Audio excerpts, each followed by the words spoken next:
What is going on, everybody, and welcome to episode number 74 of Bettin N Boozin here on the HHH Racing Podcast. I'm your host, Kyle Roscoe, and welcome, if you haven't been welcomed already, as I'm sure you have, but welcome to Kentucky Derby Week. And guys, just all these races, all these cards, just absolutely fantastic race after fantastic race.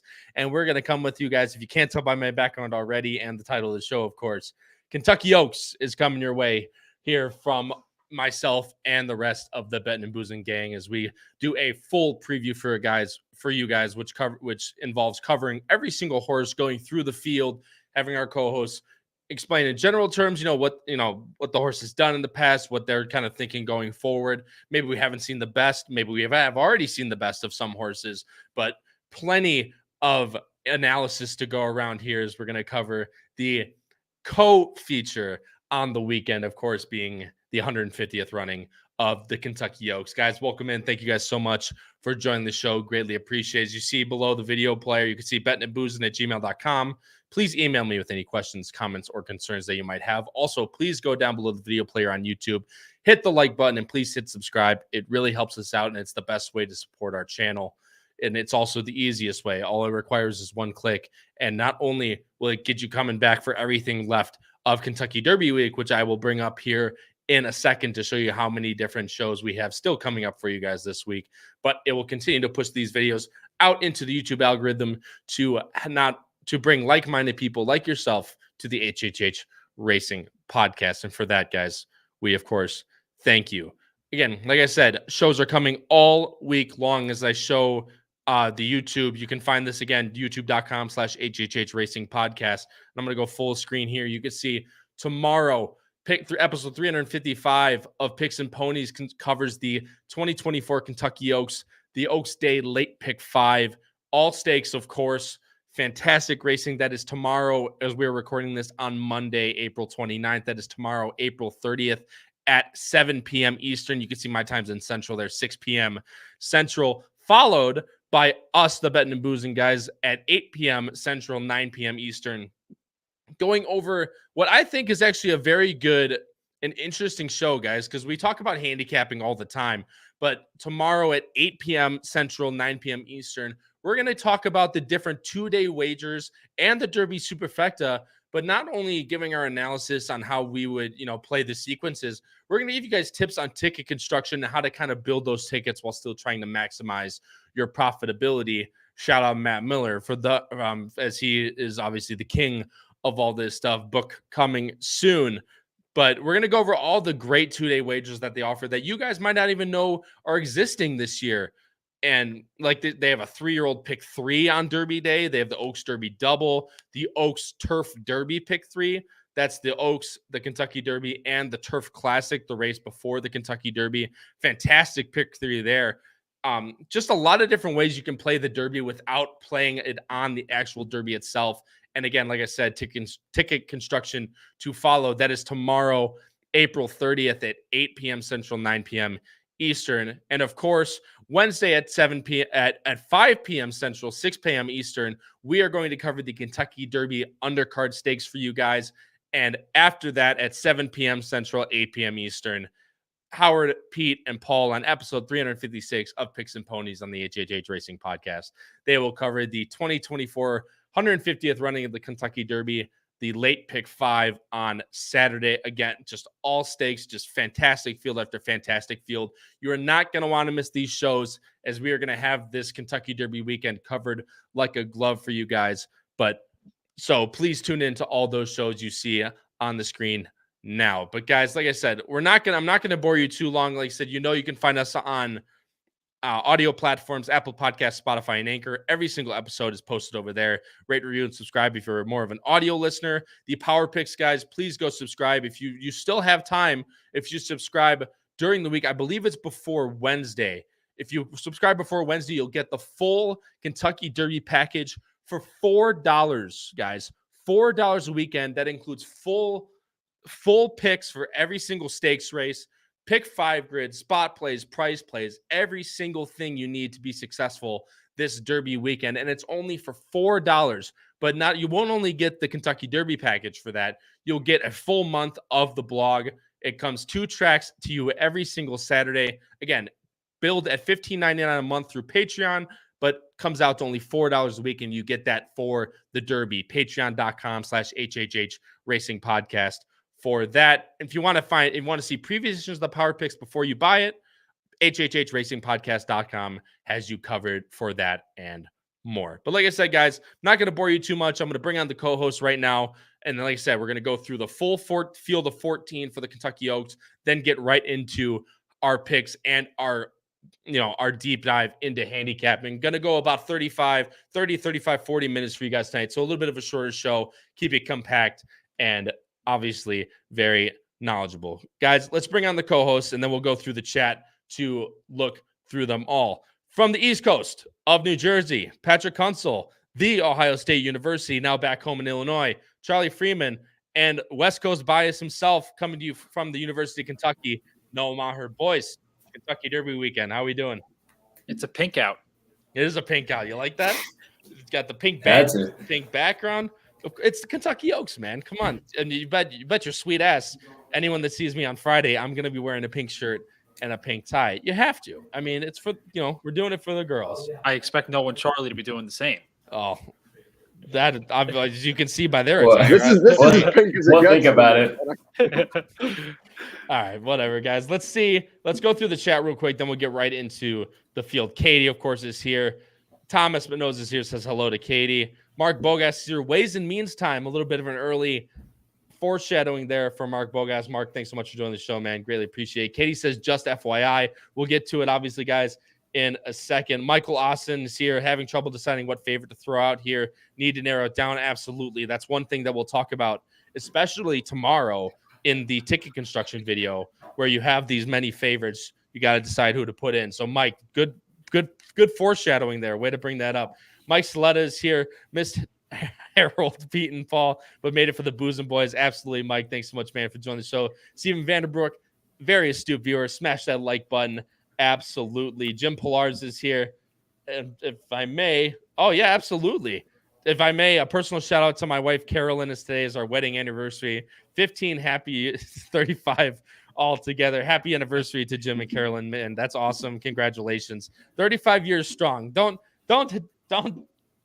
piss off your wife on your anniversary, Jim. We all know how that goes. Brad Anderson is here. Hello, Young Guns. Ready to take in all the wisdom. Absolutely. Terry Frank is here. Says congratulations to Jim. Jeremy Scott.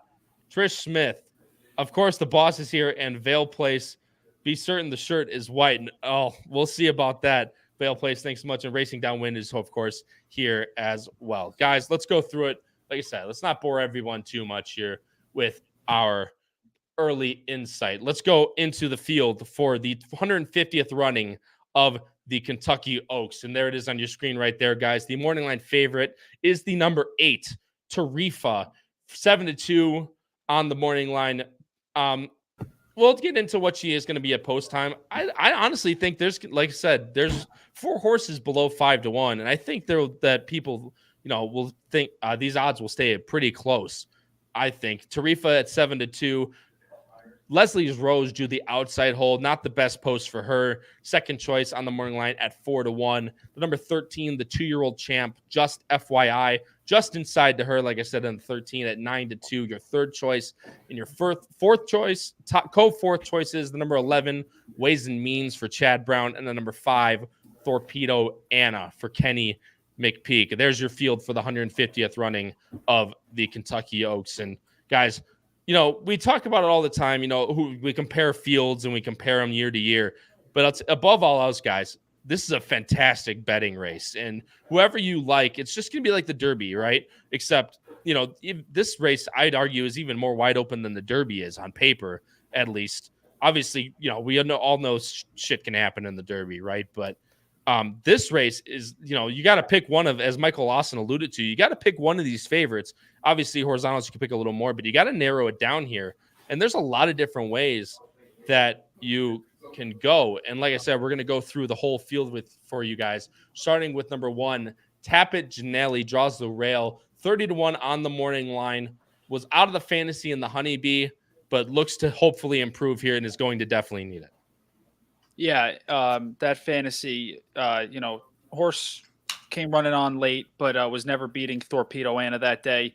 I look for this horse to show some early speed from the rail. It's just tough speed figure wise. This horse is up against it. Eddie Milligan, the trainer, is looking for obviously his first win in the OAKS. Ownership wise, actually this ownership group did have the 2006 winner in Lemons Forever, so they have that going for them. Yep. But in a spot, this horse might go off at more than 30-1 morning line. And Mark brings up a point. This horse worked 58-2 getting ready for this race. So obviously these horses are all going to have blazing works coming in. I mean, it's the top 14. You can argue whatever. It's the top 14 fillies in the country right now. And they're all going to run here. They're all going to be working very well. And the thing that I meant to show before we went into the field, but obviously brings up a huge point, is this is the pace scenario, guys. Timeform has it labeled as a fast pace with the number 10 into Champagne in front going into the first turn. The number 7, Fiona's Magic, just in behind the 10 with the number 3, Where's My Ring, also pressing up on the pace. It's basically a 3-wide battle as Timeform has it going around the first turn. Regulatory Risk, while they still have the horse as a speed style, not as fast to get to the lead per Timeform, going to sit right in behind the speed with the number 11, Ways and Means, and the number 13, Just FYI, which of course is not a bad place to sit. They have Leslie's Rose a little bit farther back than I thought. I know she doesn't need the lead by any means, and is going to have to take back probably from that 14 post. So 7th, I could definitely see for her. And the only other horse we didn't talk about is Tarifa of the top 4 or 5 horses, and Torpedo Anna basically right with each other as well. But guys, fast pace, and that sets up for all of these horses all these horses that are low on the morning line that we talked about. Pat talked about Tapaginelli again. Has done her best running near or on the lead. Probably going to have to gun a little bit to get position. Obviously, Esquivel knows this horse pretty well, but as Pat alluded to, just speed figure wise, she's going to have to definitely be on the improve to be anywhere near the money unless she gets, like we said, the bow rail perfect trip. The number 2 Jinjin, guys, is a runner for Cox coming out of the Gazelle, out of Where's My Ring. In this race, we'll continue to talk about obviously these preps as we get more into the handicapping. I'm not too impressed from this race. Obviously, Where's My Ring ran a huge race, albeit with a pretty perfect trip in that regard. So Jinjin's going to definitely have to find more. And if the number 1, Tapaginelli, has to improve, the number 2, Jinjin, definitely has to improve. Although Drew hops on this runner for Cox, which I thought was actually pretty interesting. Being that obviously this is Cox's other horse, but we'll get to Tarifa in a little bit. The number 3, Where's My Ring, Val Brinkerhoff brings her here. Also coming out of the Gazelle, like I said, one going away for sure, and it's more in the realm of the speed figures. Yeah, and this one will certainly be more forwardly placed again. I mean, I would anticipate the goal would be to try to, do a similar trip to last time, sit probably a length off the initial speed that'll be set by, probably a horse like Fiona's Magic, like we had showed earlier, and into Champagne, who will probably be the ones to get the initial first jump. Ideally, I will say what's kind of nice with getting the 3 gate is if this horse can, send and have more natural speed than the horses to the inside. I could very well see Where's My Ring kind of get a similar ground saving trip on the rail as last time, albeit this is obviously a much stronger field. So will it be enough, obviously, to win? We don't know, but you can see the steady progression in the figures, which is nice to see. Certainly a horse that could, finish underneath. And I mean, from a workouts perspective, is working absolutely lights out. Just did 46.3, 5th out of 58 at Churchill Downs. So it's not just the Santa Anita works that are fast. That Cali speed appears to be here. And one other thing I will say that is sort of a big positive in my eyes about Where's My Ring is this was a horse that was sort of repeatedly running against monsters and, wasn't quite figuring it out. But then as of late, these last 3 has kind of really started to put things together, even with some of these hotter paces that the horse had to deal with in Cali.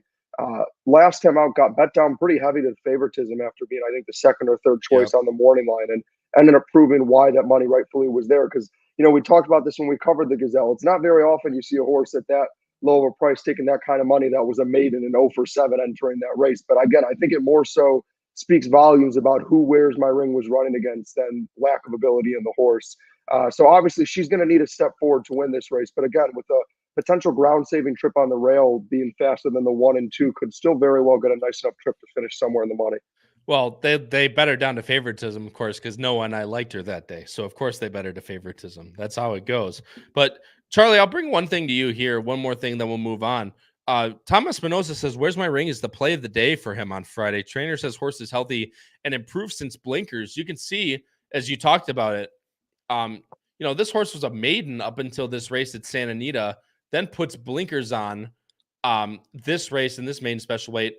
Still loses, only loses by half a length. And the buyer figures a significant jump up. Obviously, the blinkers have helped. And when you see that type of jump up, is that kind of a big thing for you to see? Oh, this horse really took a step forward after this, so maybe she'll continue to improve. Oh, absolutely. And again, like I said, I think it was a variety of things. I absolutely think the blinkers was the game changer for the horse. I mean, at the end of the day, we also still have to remember these are very young horses that can take time to develop. And, some of them can't just be monsters right away. A horse I kind of think of as similar as like, I know obviously it's a different race, but like you kind of look at a horse like Just Steel in the Derby, who's had like 11, 12 starts and really hadn't put it together at all. And then all of a sudden freaks at the Arkansas Derby. Some of these horses just can't afford to only run, 3, 4 races into a big race and have it figured out right away. But I absolutely think, personally, I don't think this horse should be 15-1. I think this horse should be double digits, but maybe closer to 10-1, 12-1. And I have a feeling, I mean, as some of our astute viewers in the chat have been saying too, that you won't get this price, because I think a lot of people are going to see that progression and see a potential, like I said, favorable rail trip again, where this horse could save ground and sit right behind the earliest speed. Well, of course, we have the most astute chat in the country, of course. Number 4, Regulatory Risk.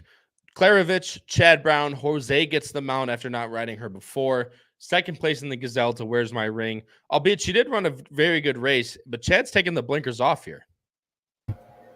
Yeah, Regulatory Risk, like you said, for Chad Brown and Jose Ortiz, one that figures to be on the pace. She is a little light on figs, but last time she ran a pretty decent race, second behind Where's My Ring, the 3, last time in the Gazelle. You mentioned Chad decides to take the blinkers off with her, so it'll be interesting to see where Jose places her in this mile and eighth journey. Yeah, and I'm assuming the blinkers are coming off, and he wants her to sit. I mean, I didn't think the last race in the Gazelle was that bad for her. Like I said, she did sit off the pace and was 19-1 that day. So it was never, and when a Chad Brown at Aqueduct goes off at 19-1, that they don't think that she's up to the caliber. But out of Omaha Beach, guys, I mean, she has every single right to run pretty well in this race. And when you get Chad at 20-1, people tend to listen. So 20-1, it might come down a little bit. I'm thinking more like 15-1 for this horse. But I mean, if she gets a good trip up front, maybe just stalking off the first the speed in the first flight, she has a chance to definitely round out exotics. I don't think she's completely out of it by all. Number 5, Florpita Anna, guys, is the first real, contender based on the morning lines that we've looked at here. And it's all coming from that fantasy. I mean, she has run well at Churchill in the past, of course, but it's coming from that fantasy. Yeah, and after the fantasy, trainer Kenny McPeak says, regarding this horse in the Oaks, they better bring a bear in the Oaks because I'm bringing a grizzly. Yep. And he even said he would run her against the Colts. So if this horse can live up to McPeak's expectations, I expect a huge effort on Friday. Like we said, the fantasy was ultra impressive. The Goldenrod, she spotted that horse a couple strides early, was out of the gate slow. I just think those 3 wins are really, really impressive. And if she could sit the right trip, she is going to be mighty tough. And you can see right here, the notes hopped slightly and broke slow. So she spotted a couple and still came running with an absolute flourish in that race, just losing to I think it was Intricate, right? Yeah, Intricate that day, of course, is not a bad horse in her own right. So Torpedo Anna, like I said, Kenny McPeak's really high on this horse. He was talking about trying to run her against the boys and stuff like that. I mean, Kenny has has a nick for bringing up these. Yeah, he talks things up definitely. But when trainers talk about their horses like this, of course we talk about pre-Derby talk. But you got to listen because obviously no one knows their horses better, and she worked extremely well for her work into. Remember Swiss Skydiver? Sorry to interrupt, but Skydiver was with her running against the boys in the Preakness. That was my That was my girl back in the day. I loved Yeah. Swiss Skydiver. And now the joke I always say is when Kenny McPeak wins, I lose. And that's the way it goes. The number 6 Lemon Muffin, guys, for Dwayne Lucas, for the coach knows how to get them ready. That's not what I'm saying. Obviously ran very well in the Humming Bee. Another maiden who ran extremely well in a Kentucky Derby prep race next to Where's My Ring. But I've never been this big of a fan of her. She did absolutely no running in the fantasy. I mean, she's going to have to improve off that Honeybee a decent amount, let alone the fantasy. I just don't. She worked very well for the coach. For her work into the Oaks, as a lot of these, that'll be a common theme through a lot of these horses. But she's going to have to get a really perfect trip like she did in the Honeybee to be able to threaten, in my opinion, at all. But shout out Keith Asmussen for his first runner in the Kentucky Oaks. Of course, good luck to him. And, of course, clean rides. Number 7, Fiona's Magic, coming from the Gulfstream Park Oaks, where she might still be running. I'm not sure. She might still be running. Ran very well in the Devona Dale, albeit with Leslie's Rose getting a very weird trip in that race. But Fiona's Magic for Michael Yates, who worked her 6 furlongs last time. So that's interesting. Yeah, and this was a horse that I've kind of paid a bunch of attention to at Gulfstream. Was really impressed with the effort second time out back in November, and then was a horse that I had some interest in those last 3 races at Gulfstream. Obviously, in the 3-back and 2-back kind of worked out for me to play that horse, but last time out, tried to use her underneath, and I can now see why she was so dead on the board after winning at 9-1. It wasn't just that people thought she might be a fraud after the win. They thought what you were saying, Kyle. She might be winning a run in Gulfstream race 12, even though she was in race 11. They might have mixed it up. So, obviously, wasn't the most ideal effort. But what I will say to note as a positive is, we talk about this. I preach this all the time on our show, is you just have certain horses where you understand their only way to victory is they just have to send like hell and hope. And I say this every single time like a broken record, but if you need a jockey that's going to make you send like hell and get you out there and be aggressive, it's Luis Saez. So if you're looking for any positives about Fiona's Magic, obviously, is she probably a little in over her head to win this race? Absolutely. But crazier things have happened for a horse to at least finish somewhere in the muddy. And Luis is going to send like hell with this horse, and he has no reason not to. They have nothing to lose to just go for broke and set some crazy fractions. And who knows, maybe this horse gets, loose enough to be able to hang in there and stay up. And I mean, the reality is, as much as we obviously want to make fun of the race last time out, we can't disregard that the first time trying to run a mile at Gulfstream again was, her best effort to date. So I don't think it's entirely impossible for this horse to find somewhere in your tries and superfectas. The question's obviously going to be, with this being the furthest distance to date for a horse that has to send like hell, can she stay up long enough? And that's what we're going to have to wait to see. But I guess that's what race day is for. But again, at the very least, if you're rooting this horse on, you'll know in the first quarter and maybe half mile your horse will look good. But unfortunately, there's also the rest of the race. Well, that's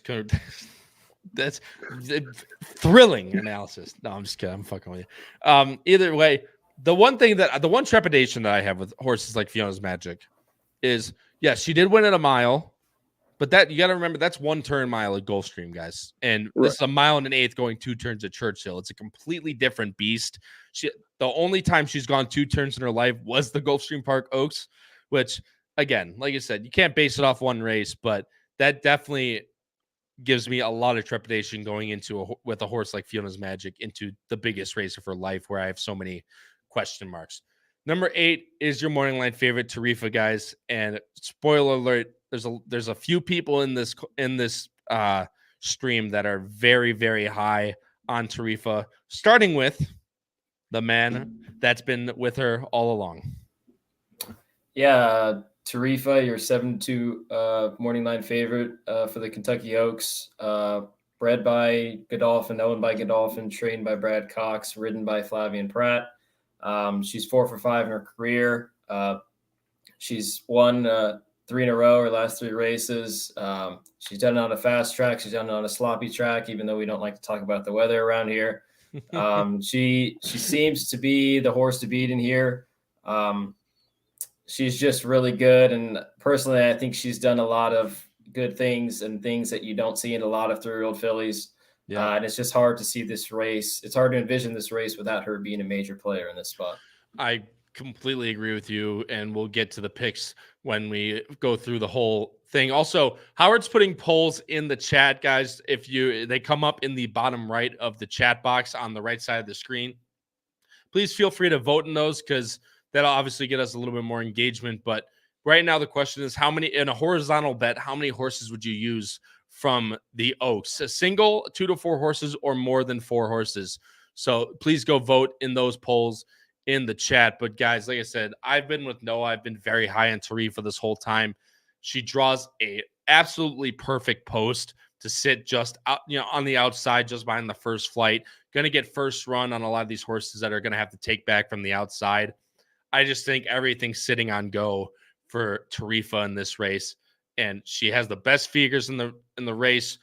But I will say there is one thing that I wanted to point out about Tarifa, is that the one time she's ran bad, it was at Churchill Downs, and granted, it was against very good horses in Denim and Pearls, Ice Cold. We know how good those horses can run. Denim and Pearls also being another Brad Cox horse, but she looks like to me trip pace scenario works. Everything is just sitting on go for Tarifa in this spot. The number 9 Everland, guys, Eric Foster, coming out of Turfway Park. I think the TT might be over, Noah, coming from the Bourbonnette Oaks. Winning pretty impressively, albeit into a fast pace, but that will be what she gets here. Yeah, with the Bourbonnette, the horse has never run on a dirt main track, which is interesting. Great story, though. Obviously, was purchased by trainer Eric Foster, or claimed by Eric Foster for $30,000 on behalf of his current owners. And that's a cool story. This horse rattled off a couple wins at Turfway, and is now going to, I think, going to be a dead closer in this spot. So if this pace gets really hot from the outside with, a couple big heavy time favorites, who knows? She could maybe pick up some pieces. Yeah, I mean, that's exactly right. Is when these horses, she's going to be a big closer into a hot pace. She hasn't run on dirt, which I guess is the one big thing here to point out, is that she's only run on the turf, started on the turf at Kentucky Downs, then went to the Sin, never been on dirt before. If she takes to it, though, she could be one running late and maybe rounding out a super or something like that at a big price of 31. If not, I'd probably say she's going to be a decent amount over 30 to 1. Into Champagne, Ian Wilkes brings this horse over here, also from Gulfstream. One of them that has run on the lead, but doesn't necessarily need the lead, as you see from her 2 earlier starts. But one to keep in mind is she definitely, if she doesn't play a place in your winning order, definitely plays a place in the pace scenario. Oh no, it's me. I'm an idiot. That's my 10 is my horse. I had 2, 6, and 10. Either way, guys, like I said, whether she plays a role in your winning, your exactas, your tries, she's going to play a big part in this race, just for the sole fact that she's going to be on or near the lead. Not like I said, I don't think she's a need the lead type of any sorts, as we saw based on those races at Gulfstream, albeit those were sprinting and both times routing. She has been on the lead, just kind of having that sprinter speed. Ian Wilkes is probably going to try to take her off the pace in the race. You see, she's not working bullets like they're going to try and send her to lead, just working methodical, really nice minute and 1 minute flat type workouts. So Into Champagne's going to have to improve to be able to on the win end. But again, if she's going to sit off the pace, could be definitely one to round out your 3rd and 4th places. The number 11 Ways and Means, guys, another very heavy hitter in this field. One that Chad's been very high on ever since last year. Unfortunately, had to sideline her after the spin away, where she got a little bit injured. Came back in the Gulfstream Park Oaks, ran a very nice race. Maybe it was just a little bit too much off the layoff. Yeah, I mean, this was a horse that I would say you could probably argue was the first filly to really take the scene and get all the spotlight and attention after an absolutely dominant debut, where obviously this horse was bet down crazy, but it's one thing to, win convincingly as a favorite. It's another to win by over 12 lengths and just flat out embarrass the rest of the field. Then obviously came back after that, ran against Brightwork, who in her own right is just a fantastic horse. And then after that, obviously, like you mentioned, had the injury, which was unfortunate, came off the layoff. And honestly, I thought it was a fantastic effort. I felt like the race kind of set up really nicely for Power Squeeze.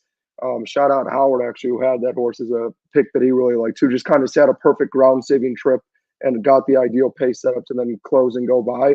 But I thought for Ways and Means to come off the injury, off such a, very sizable layoff, and also quite honestly did not get a good trip at all. Got steadied at the start, got pinched, didn't really have anywhere to go at the beginning.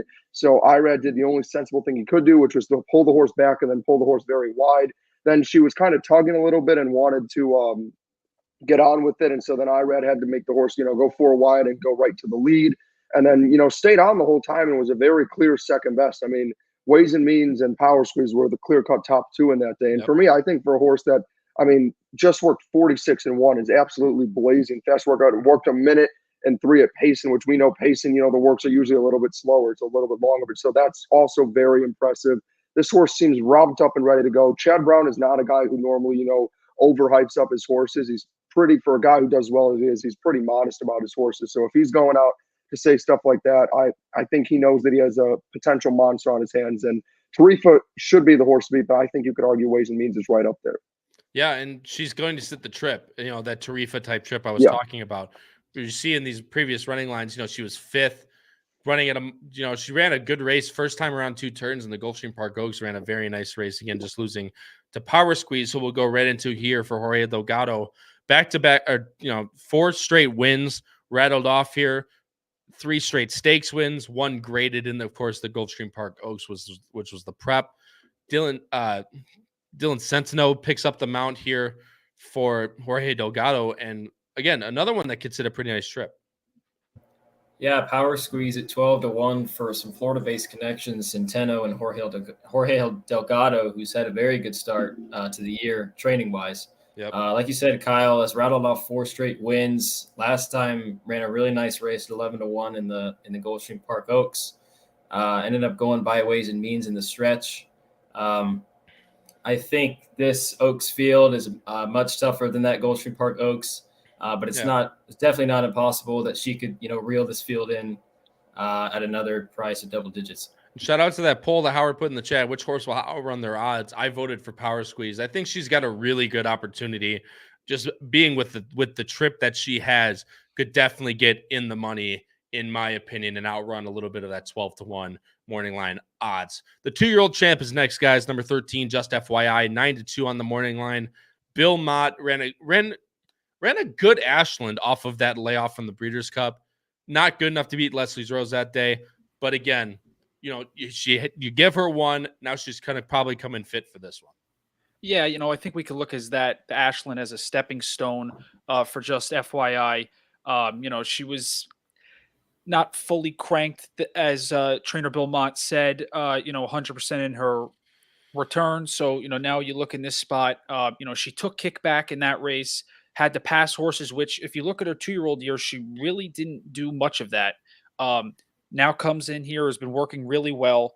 I think she's going to take another step and should be there at a square price. Junior's going to have to find the right spot for her, though, because with horses around her that are speed, that want to go to the lead and want to get inside, it's going to be an interesting tactic there. And that's the thing, is we're talking about, these horses. There's 3 of the 4 top morning line horses between the 11 and 14 gates. So it's definitely going to have to be a rider's race coming from out there. The last horse all the way in the outside, number 14, Leslie's Rose. Pletcher, Irad ran huge last time in the Ashland, winning by 3, albeit with a pretty good trip, but 9-1 after being that 1-5 disappointment in the Devona Dale Gulfstream, came back to run very, very well and kind of solidify her place in the Oaks.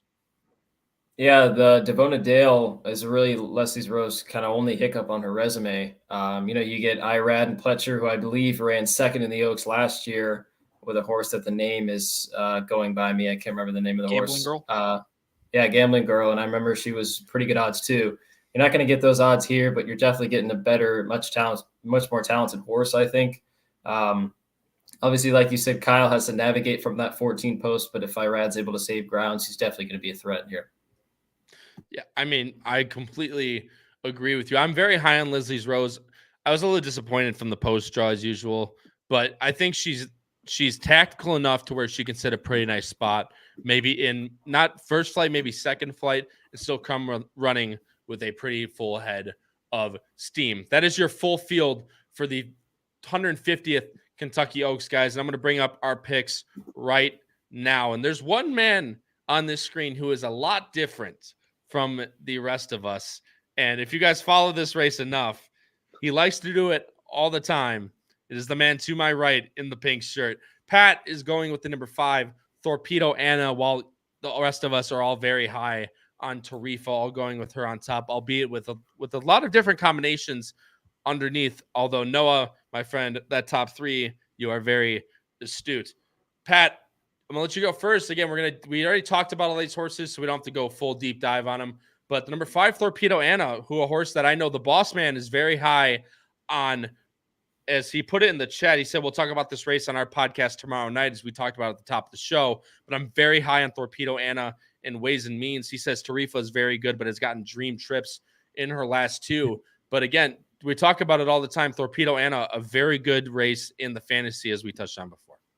Yeah, talked about it before. I just think she's, chugging along, improving with each start. I talked about the hiccup in the Goldenrod.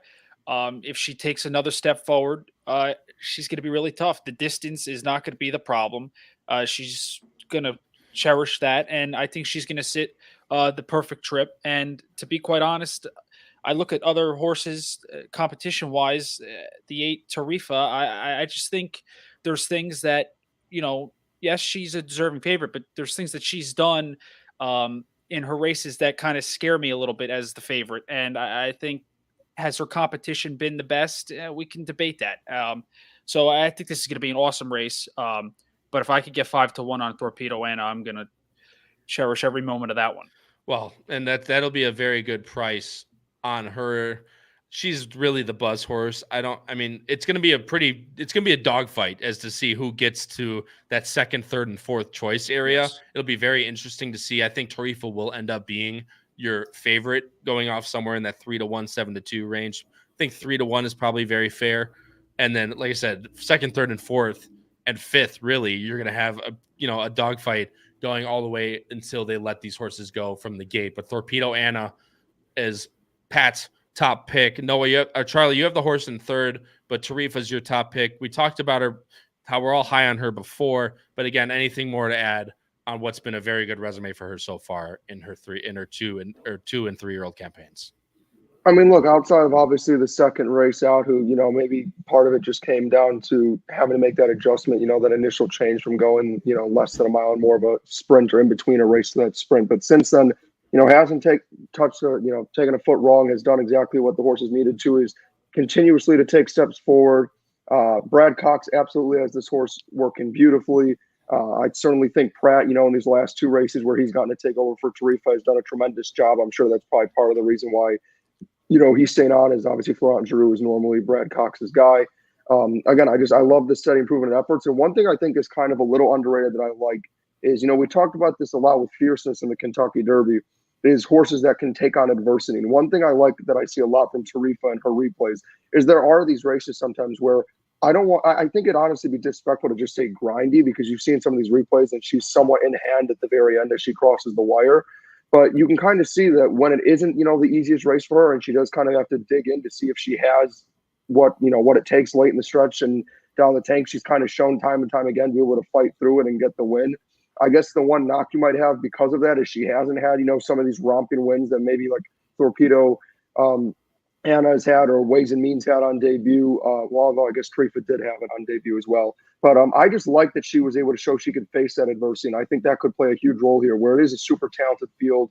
And I think she could honestly, in a race that has a lot of pace, really work out a really nice trip. No, just real quick. People, like I said, Howard says she's had perfect trips last time, but the tacticalness of her just running style allows her to create these types of perfect trips. And drawing to the 8 post, I think just hammers home that she might just get another one again.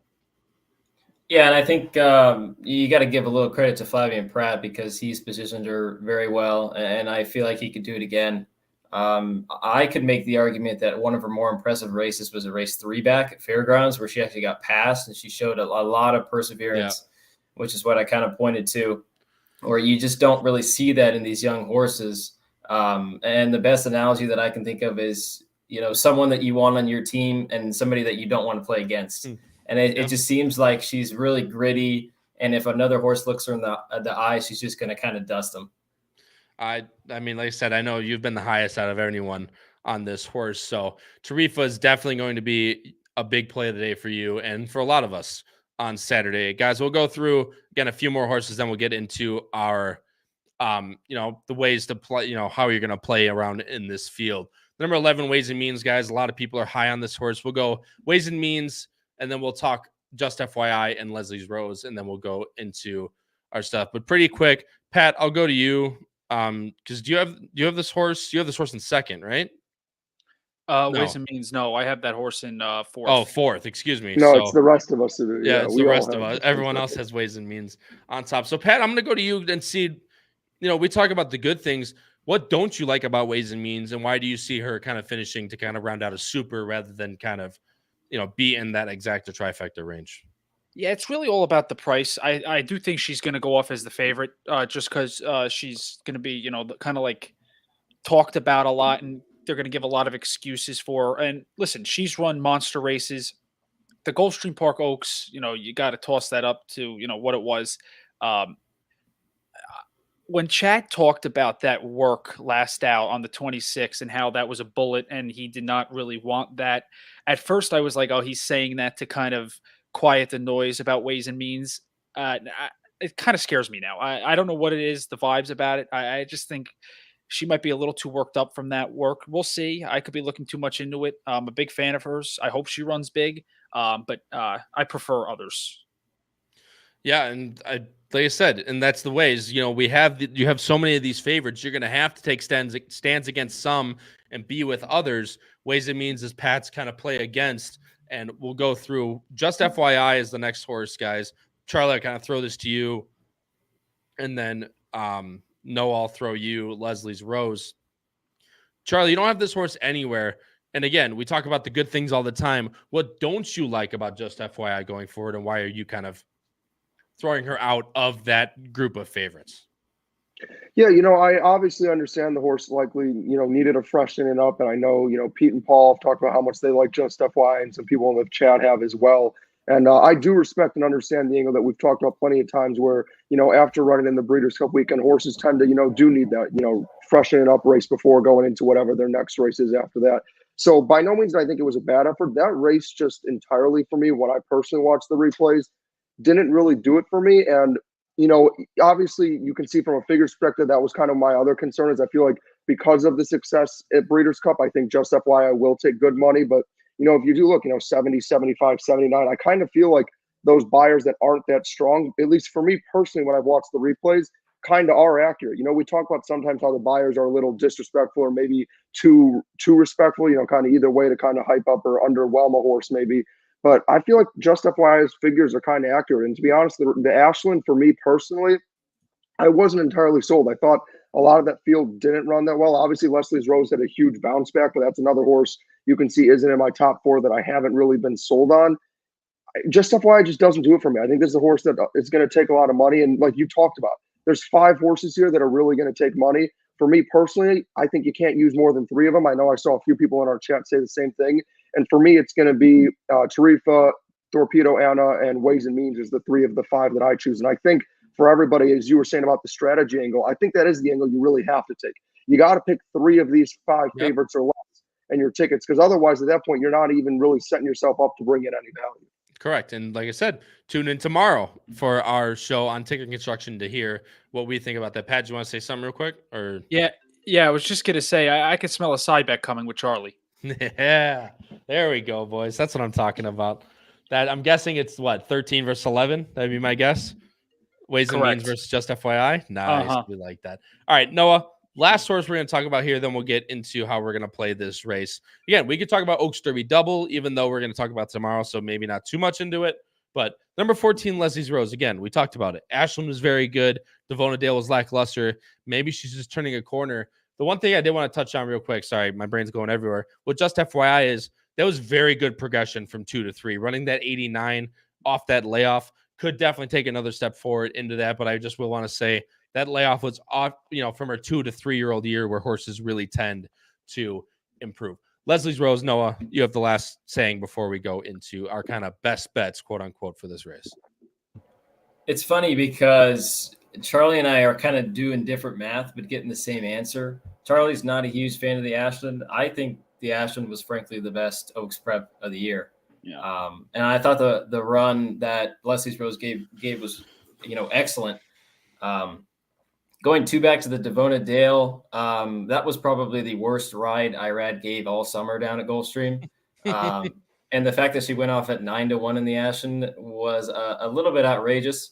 With all that being said, the 14 post is the 14 post. If she was a little bit of a better price, I might have her higher. But that last race, if that's any indication of what, she's coming into, and if she's really rounding into that, superior form that we see with a lot of these really nice 3-year-olds, then she's, going to be a major player in here. And she just rounds out a really great group of fillies that we're going to see in person on Friday. And I can't wait for it. Yeah, I mean, well, absolutely. Ray Cromley says that she climbed the ladder 2-back, then fired a big mark. If you go watch that replay of the Devona Dale, she stayed on. She got cut off on the rail. Then it was not a very good race from her. I'm not going to sugarcoat this. It was not a very good race from her. It was very overconfident from Irad. I think she did get a good trip, although she didn't go outside. She didn't really have a clean run of it. I think she was able to show what she really has in the Ashland, and being able to build off that with Pletcher and Irad in the saddle. She's going to have to navigate the 14 as we continue to talk about, but I think she showed what she's got in the Ashland and could even continue to improve a little more off of that effort. Guys, again, you can see I'm going to rattle off our top 4 for the Kentucky Oaks. Then, Pat, I'm going to go to you. We'll go around. Then we'll go Charlie and then Noah about how you're going to kind of play in this race. Maybe Oaks Derby double, and, talk about that. And we maybe even talk about, if you're going to, how you're going to use 2 or 3 and throw some others out. I am going 8, 11, 14, 5. That is Tarifa, Ways and Means, Leslie's Rose, and Torpedo Anna. Charlie's going 8, 11, 5, 12. That is Tarifa, Ways and Means, Torpedo Anna, and Power Squeeze. Noah is going 8, 11, 14, 6. That is Tarifa, Ways and Means, Leslie's Rose, and is that Lemon Muffin? It is Lemon Muffin.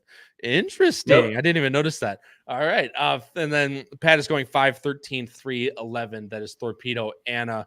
Just FYI.